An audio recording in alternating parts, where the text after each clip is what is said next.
الحمدللہ رب العالمین والصلاة والسلام علی سید المرسلین اما بعد فاعوذ باللہ من الشیطان الرجیم بسم اللہ الرحمن الرحیم۔ ہماری کسی بھی ویڈیو میں کوئی بھی ایک لفظ بھی آپ ایسا نہ پائیں گے جو اللہ تعالیٰ کے حکم اور اس کے نبی اکرم صلی اللہ علیہ وآلہ وسلم کی تعلیمات سے ہٹ کر ہو۔ آپ سے گزارش ہے ہماری ویڈیوز کو آگے شیئر کریں، ہو سکتا ہے یہ عمل آپ کی اور ہماری نجات کا سبب بنے۔ بسم اللہ الرحمن الرحیم۔ مال خرچ کرنے والے اور بخیل کی مثال ان دو آدمیوں کی طرح ہے جنہوں نے پورے سینے پر زرہ پید رکھی ہے۔ مال خرچ کرنے والا جس قدر مال خرچ کرتا ہے اسی قدر زرہ کشادہ ہوتی چلی جاتی ہے، حتیٰ کہ وہ اس کی انگلی کے پوڑوں کو بھی چھپا لیتی ہے، اور بخیل جب مال خرچ کرنے کا ارادہ کرتا ہے تو اس کی زرہ بلند ہوتی ہے اور ہر گرہ اپنی جگہ تک ہوتی چلی جاتی ہے، یہاں تک کہ اس کے گلے کو بھی جکڑ لیتی ہے۔ وہ اسے ڈھیلا کرنا چاہتا ہے لیکن وہ ڈھیلی نہیں ہوتی۔ مومن میں دو عادتیں جمع نہیں ہوتی، ایک بخل اور دوسری بد اخلاقی۔ اے اللہ عز و جل، میں بخل سے تیری پناہ چاہتی ہوں، بزدلی سے تیری پناہ چاہتی ہوں اور بڑھاپے کی انتہائی عمر سے تیری پناہ چاہتی ہوں۔ ظلم سے بچو کیونکہ ظلم قیامت کے دن اندھیریا ہوگا، اور فحش کلامی سے بچو کیونکہ اللہ عز و جل بے حیائی کے کام اور بے شرمی کی باتیں کرنے والے کو پسند نہیں فرماتا۔ بخل سے بچو کہ بخل نے اگلوں کو ہلاک کیا، اسی بخل نے انہیں جھوٹ پر ابھارا تو انہوں نے جھوٹ بولا، ظلم پر ابھارا تو انہوں نے ظلم کیا، اور قطع رحمی پر ابھارا تو انہوں نے قطع رحمی کی۔ بخل کی زیادتی اور بزدلی کی شدت مرد کے برے اخلاق میں سے ہے۔ رسول اکرم صلی اللہ علیہ وآلہ وسلم کے زمانے میں ایک شخص شہید ہو گیا تو اس پر ایک خاتون رونے لگی اور روتے ہوئے کہا، ہائے رے شہید۔ رسول اللہ صلی اللہ علیہ وآلہ وسلم نے ارشاد فرمایا، تمہیں کیسے معلوم ہے کہ وہ شہید ہے؟ ہو سکتا ہے اس نے بیکار گفتگو کی ہو یا نہ گھٹنے والی چیز میں بخل کیا ہو۔ حضرت سیدنا جبیر بن مطعم رضی اللہ تعالیٰ عنہ فرماتے ہیں، ہم رسول اللہ صلی اللہ علیہ وآلہ وسلم کے ہمراہ جا رہے تھے اور آپ کے ساتھ کچھ لوگ تھے جو خیبر سے لوٹ رہے تھے۔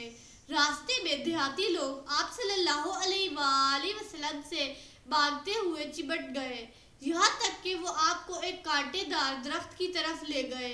آپ صلی اللہ علیہ وآلہ وسلم کی مبارک چادر درخت سے اجھل گئی تو آپ ٹھہر گئے اور فرمانے لگے، مجھے میری چادر دے دو۔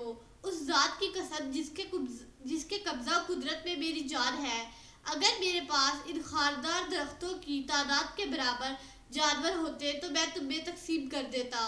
امیر المومنین حضرت سیدنا عمر فاروق اعظم رضی اللہ تعالیٰ عنہ فرماتے ہیں کہ ساقی کوثر قاسم نعمت صلی اللہ علیہ وآلہ وسلم نے کچھ مال تقسیم فرمایا تو میں نے عرض کی، یا رسول اللہ صلی اللہ علیہ وآلہ وسلم، ان کے علاوہ کچھ اور لوگ بھی ہیں جو اس کے زیادہ حقدار ہیں۔ آپ صلی اللہ علیہ وآلہ وسلم نے فرمایا، ان لوگوں نے میرے بارے میں دو چیزوں کو اختیار کیا ہوا ہے، یا تو مجھ سے بے حیائی سے سوال کرتے ہیں یا مجھے بخیل قرار دیتے ہیں، اور میں بخیل نہیں ہوں۔ حضرت سیدنا ابو سعید خدری رضی اللہ تعالیٰ عنہ فرماتے ہیں، وہ آدمی بارگاہ رسالت صلی اللہ علیہ وآلہ وسلم میں حاضر ہوئے اور ایک اونٹ کی قیمت مانگی۔ آپ صلی اللہ علیہ وآلہ وسلم نے انہیں 2 دینار عطا فرمائے۔ جب وہ آپ کے پاس سے نکلے تو راستے میں حضرت سیدنا عمر فاروق اعظم رضی اللہ تعالیٰ عنہ سے ملاقات ہو گئی۔ انہوں نے رسول اکرم صلی اللہ علیہ وآلہ وسلم کے حسن سلوک کی تعریف کی اور شکریہ ادا کیا۔ حضرت سیدنا عمر فاروق رضی اللہ تعالیٰ عنہ جب خدمت اقدس میں حاضر ہوئے تو آپ نے ان دونوں کی بات آپ صلی اللہ علیہ وآلہ وسلم کو بتائی۔ آپ صلی اللہ علیہ وآلہ وسلم نے ارشاد فرمایا، میں نے فلاں کو 10 سے 100 کے درمیان دینار دیے، لیکن اس نے تو ایسی بات نہیں کہی، تم میں کوئی مجھ سے کچھ مانگتا اور اپنی منہ مانگی مراد بغل میں لیے چلتا بنتا ہے، حالانکہ وہ آگ ہوتی ہے۔ حضرت سیدنا عمر فاروق رضی اللہ تعالیٰ عنہ نے عرض کی، اگر وہ آگ ہوتی ہے تو آپ انہیں کیوں دیتے ہیں؟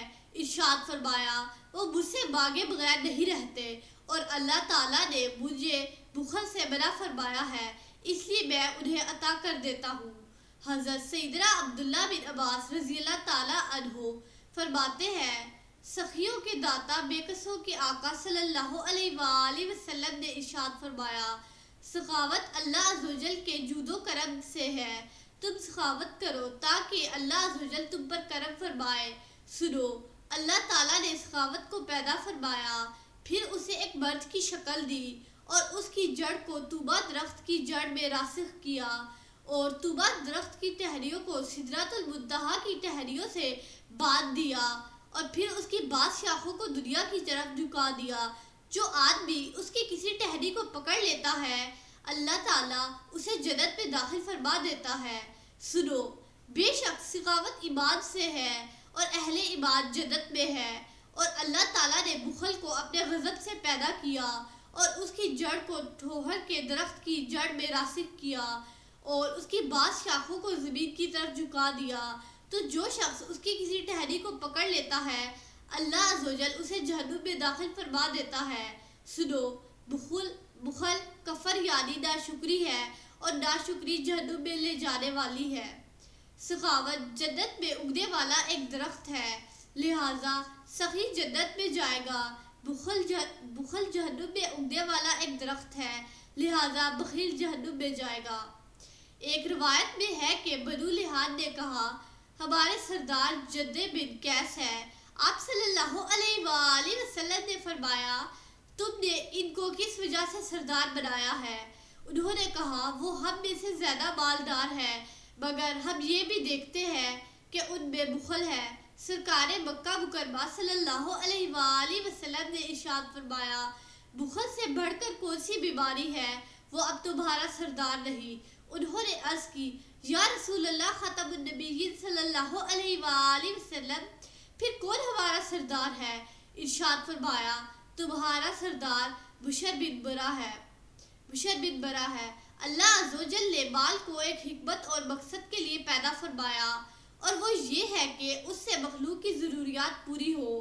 اب جس شخص کو مال مل جائے تو وہ اسے مخلوق کی ضروریات میں خرچ کرنے سے روک بھی سکتا ہے اور وہاں بھی خرچ کر سکتا ہے جہاں خرچ کرنے کی ضرورت نہ ہو، اور یہ بھی ممکن ہے کہ وہ اس مال کو اعتدال کے ساتھ خرچ کرے اور جہاں خرچ کرنے کی حاجت نہ ہو وہاں خرچ کرنے سے گریز کرے، اور جہاں ضرورت ہو وہاں خرچ کرے۔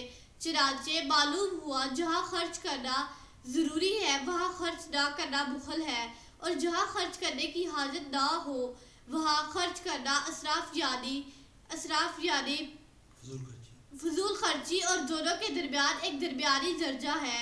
یہی درجہ قابل تعریف ہے۔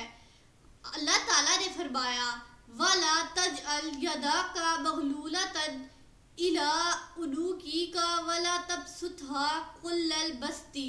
ترجمہ، اور اپنا ہاتھ اپنی گردن سے بندھا ہوا نہ رکھ اور نہ پورا کھول دے۔ اور اللہ عز و جل ارشاد فرماتا ہے، وَالَّذِينَ إِذَا أَنفَقُوا لَمْ يُسْرِفُوا وَلَمْ يَقْتُرُوا وَكَانَ بَيْنَ ذَلِكَ قَوَامًا۔ ترجمہ، اور وہ کہ جب خرچ کرتے ہیں نہ حد سے بڑھے اور نہ تنگی کرے، اور ان دونوں کے بیچ اعتدال پر رہے۔ بسم اللہ الرحمن الرحیم۔ صلی اللہ علی حبیبہ سیدنا محمد وآلہ وصحبہ وسلم۔ اس درود پاک کے بے شمار فوائد ہیں۔ اس درود پاک کو کثرت سے پڑھنے والے کو دین و دنیا میں کسی چیز کی کمی نہیں رہتی۔ سکون قلب کی دولت سے مالا مال ہو جاتا ہے، دشمن دوست بن جاتا ہے۔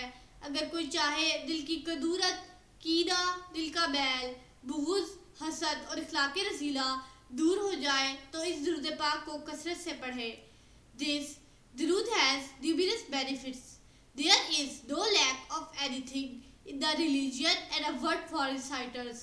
Peace become rich with the wealth of the heart, and enemy becomes a friend.